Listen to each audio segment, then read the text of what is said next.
Dr. Issam Sartawi, Arabic, 1935, April 10, 1983, was a senior member of the Palestine Liberation Organization, PLO.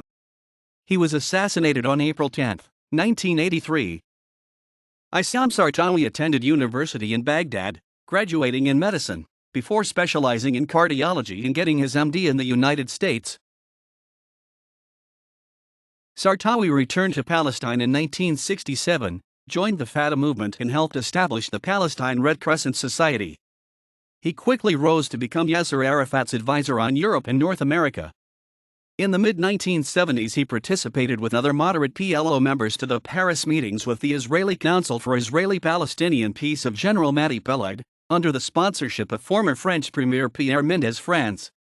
Sartawi and the senior Israeli negotiator, Aryeh Lova Eliav, jointly received the Austrian Kreisky Prize in 1979 for seeking an end to the Arab-Israeli conflict. The meetings between the PLO and the Israel-Palestine Peace Council were detailed in the book My Friend, the Enemy by the Israeli peace activist Yuri Avneri, who was one of the negotiators. According to Avneri, Sartawi once told him that a French anti-Semitic leader came to his office in Paris and offered an alliance. Sartawi threw him out. In his view, the anti-Semites are the greatest enemies of the Palestinian people. Sartawi disagreed with Arafat's rejection of Ronald Reagan's peace plan proposal of September 1982, according to which Palestinians on the West Bank and in Gaza would govern themselves for a 5-year period, and then engage in negotiations for an Israeli withdrawal, and, eventually, a Palestinian Jordanian state. Sartawi thought that under Arafat the Palestinian National Council was refusing to be realistic, and that it should have accepted the positive points in Reagan's proposal. He rejected his wishful-thinking attempts to interpret the recent defeat in Lebanon in 1982 as a victory, remarking, "Another victory like this in the PLO will find itself in the Fiji Islands." His position found scarce support, and when Arafat barred him from speaking before the PNC, he put in his resignation. Arafat twice refused to accept Sartawi's resignation. In February 1983, Portuguese socialist leader Mário Soares formally invited the PLO to send an observer to the April 1983 Congress of the Socialist International in Sydney. The passionately pro-Israeli Australian Labor Prime Minister, Bob Hawke, strongly objected to the PLO's invitation, and the SI Congress was hurriedly relocated to Albufeira, Portugal.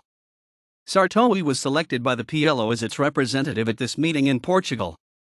Because the SI counted both the Israeli Labor Party and the PLO as members, it was hoped that such a meeting could promote the Middle Eastern peace process. On April 10, 1983, Sartawi was shot and killed in the lobby of the Monte Coro Hotel in Albufeira, Portugal. The gunman escaped. Sartawi's assassination, later claimed by the Abu Nidal organization, was witnessed by SI Secretary General Bernd Carlson and was assumed to have been carried out so as to frustrate Carlson's peace efforts. Sartawi's funeral took place in Amman and was attended by all factions of the PLO, even including Abu Nidal organization members, according to Maxim Gailan, founder of the International Jewish Peace Union. In 1998, the Issam Sartawi Center for the Advancement of Peace and Democracy, ISCAPT, was established at the Al-Quds University, the Arab University in Jerusalem, in memory of Sartawi. In 1999, a Portuguese author, André Neves Bento, wrote a detailed account of Issam Sartawi's assassination. During his investigations, André Neves Bento has found transfers from a bank account in the name of Samir Najmuddin, portrayed in the Western press as one of the leading PLO money men, from which account money was taken for a variety of purposes. On March 13, 1984, less than 1 year of Sartawi's assassination, for example, the owner of the account instructed the bank to transfer $17,000 to the Davix Arms factory in Portugal. A directive given by Najmuddin to the bank was also discovered, in which he orders the monthly transfer of £10,000 to the account of Amin al-Banna, apparently the cousin of Abu Nidal. Al-Banna is suspected of involvement in the murder of Issam Sartawi, Arafat's political advisor.